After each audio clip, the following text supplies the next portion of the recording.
Howdy folks, and welcome to the Hillbilly Kitchen. Well, fall is right around the corner, the air's getting cooler, it's way less humid, and everything is pumpkin spice flavored. So we have a super easy 2-ingredient pumpkin spice cookie for you to kick off the fall season with, and it's so good and so easy, you're going to want to enjoy it all season long. And we're going to show you a couple ways to really dress it up and make it something special if you want something special.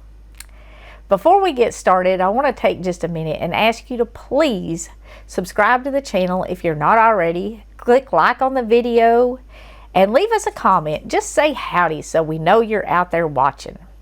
Okay, this is, like I said, a super simple recipe.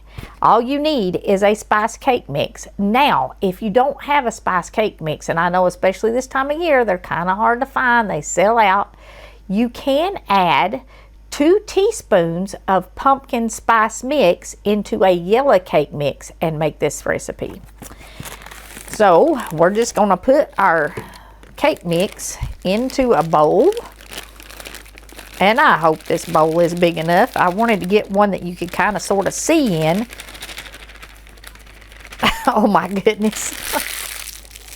Maybe we'll see. But, and you want a can of 100% pumpkin. You don't want the pumpkin pie mix. You want the 100% pumpkin. And we're just going to combine these 2 ingredients.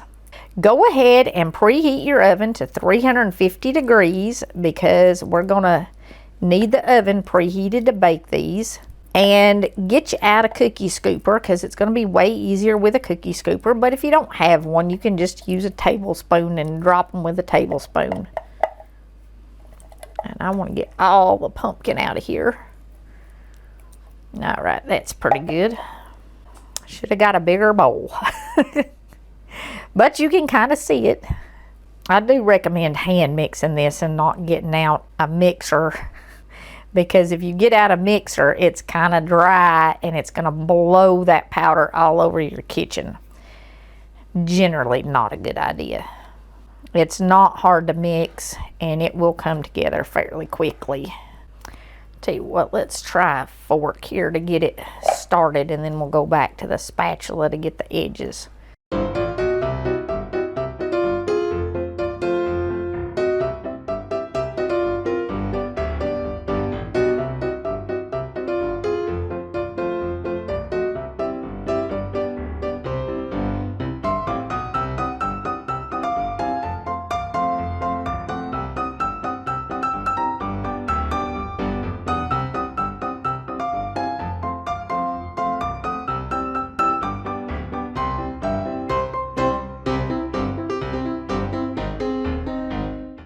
Okay, the fork worked pretty well to mix that. I am going to use my spatula to get the rest of it off of the bottom of the bowl.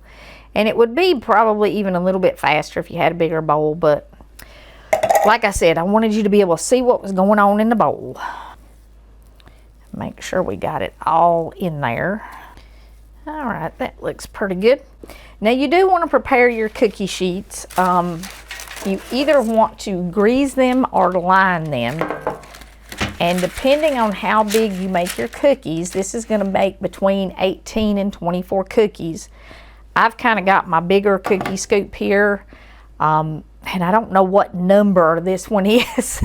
But it's what I use for chocolate chip cookies. So it makes them a little bit bigger. And then we're just going to drop this mixture on our cookie sheet. And you do want to turn your oven on when you start mixing this, because it does not take as long to mix this as it does for an oven to preheat. Leave a little bit of space between them.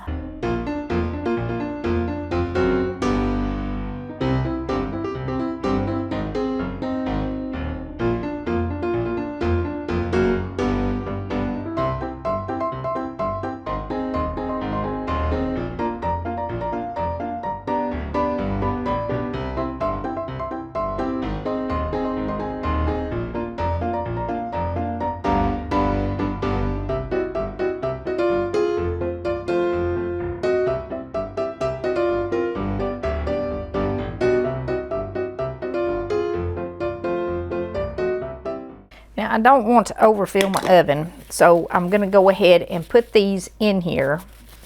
And you want to bake them kind of center of the oven. We're going to bake them for about 18 to 20 minutes until the center firms up and they're done.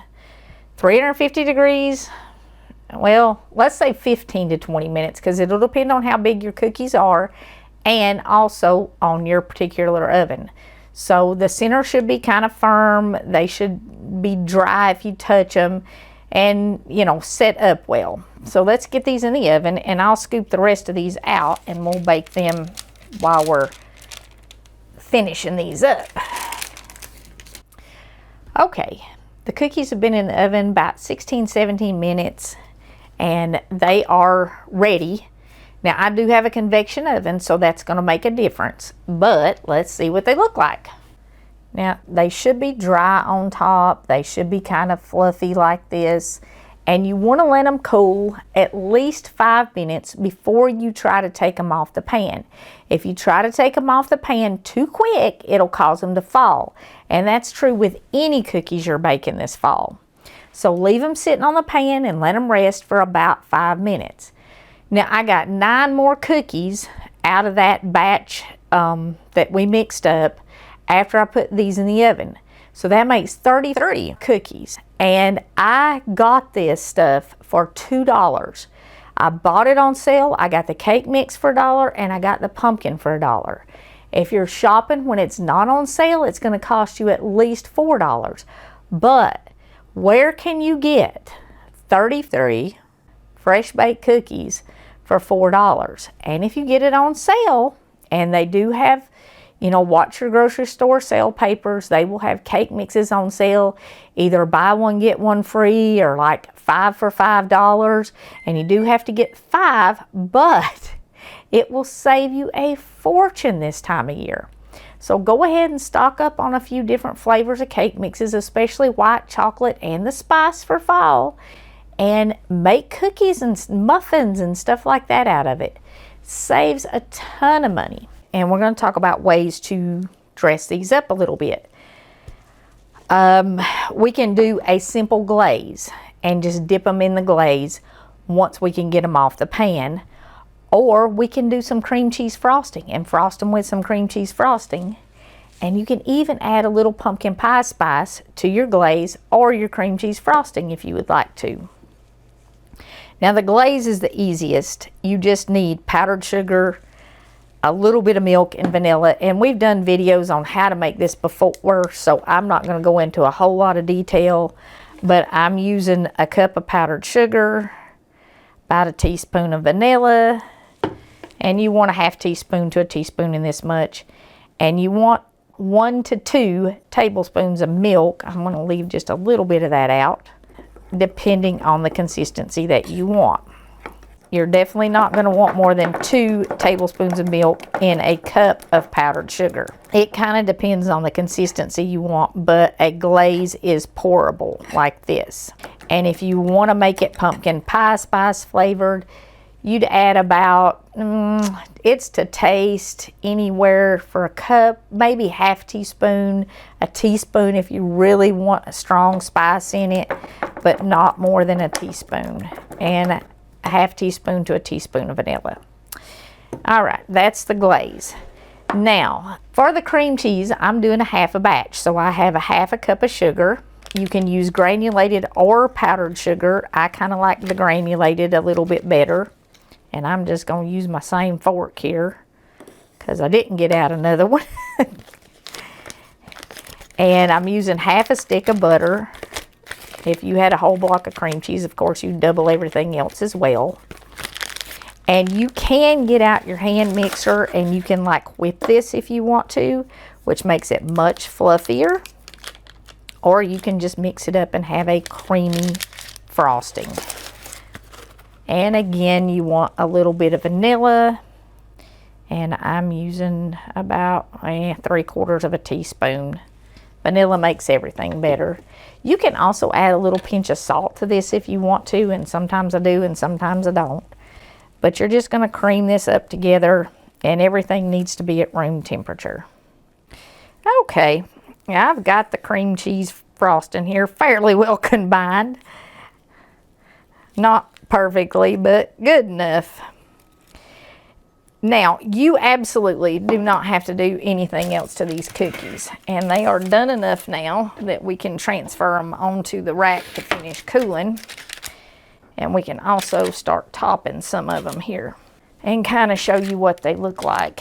And if you want them bigger, use a bigger scoop, or just add a little extra dough into your scoop when you do them. And I do that a lot of times with the chocolate chip cookies. I was trying to kind of see how many this would make if I did them even and with just a scoopful. And it did, like I said, made 33 total cookies here. I never used parchment paper until I started sharing recipes with y'all. And then some of the folks that were watching asked me why I didn't use parchment paper. And truth is, when my kids were growing up, I could not afford a $1 roll of parchment paper and cookies. So it was either cookies or parchment paper. But it makes life so much easier. I mean, there really isn't even any need in washing those cookie sheets. And then, and you know, at Christmas time and stuff, if you're baking a ton of cookies, you need to align them so you can just change out the parchment paper between batches. But if you want to put the glaze on them, you can literally just dip them in it. You can also pour the glaze over them. But that is all there is to glazing them. And we could add, like I said, a little bit of pumpkin pie spice in here. We'll do a few like this. And then we'll add some pumpkin pie spice into the glaze. And we'll glaze a few with that. Might let a few folks taste test them, and then I can tell y'all which way they preferred them. This is just to taste. I'd say that's probably about half teaspoon there. And we'll just mix that up in the glaze. And it does add a nice color to it. It has that pretty fall color, but then again, the cookies already have that pretty kind of brown orangish fall color. And just dip them and let the excess drip off. It doesn't change the color of the actual cookies a whole lot to add that. It's just going to add a little extra spice flavor. And like I said, that's kind of to taste. But that's kind of all there is to glazing them. Whether you do it plain, pumpkin spice, leave the cookies plain. The cream cheese, I'm just going to kind of frost them a little bit with it. If you spreaded these cookies out a little bit so that they came out thinner, you could actually use a little bit of cream cheese and put it in the center and stick two of them together. And I'm not going to do a whole ton of them. You get the idea. And you can also add the pumpkin spice to your cream cheese. And I'm not going to do that either. You can do that. You could even, I suppose, sprinkle a little bit over it. Maybe we'll do that. We'll do a couple extra and we'll sprinkle a little pumpkin spice over top of the cream cheese. Because that's just another way to serve them. And I'm not doing anything fancy with frosting them either. I know some folks get out tips and bags and really do fancy stuff. If you want to do really fancy stuff, you could. These would be a super easy one though for fall potlucks, even fall festivals at your church, because it just takes a second to mix them up. Probably the easiest way to top them is the glaze, of course, because you just dip them. If you're doing the cream cheese, you're going to have to pipe it or spread it or something. And we'll just sprinkle just a tiny bit of this. Oh, you could also sprinkle some cinnamon sugar on top of this. If I can get this, come on, sprinkle. I don't want to put a big lump of it on them.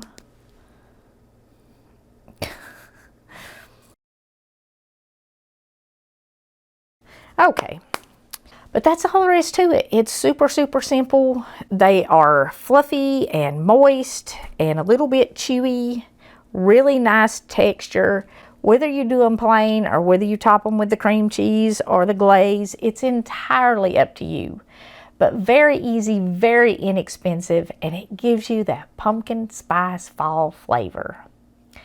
Before we go, I want to leave you with Psalms 133:1. Behold how good and how pleasant it is for the brethren to dwell together in unity. And it is so good when we as Christians can get along with each other, whether it's in our own families, our blood families, or our church families. And since I have been doing the volunteer work up in Mountain City, rebuilding after Hurricane Helene, I have literally seen Christians from every denomination working together in unity to help folks rebuild and recover after that disaster.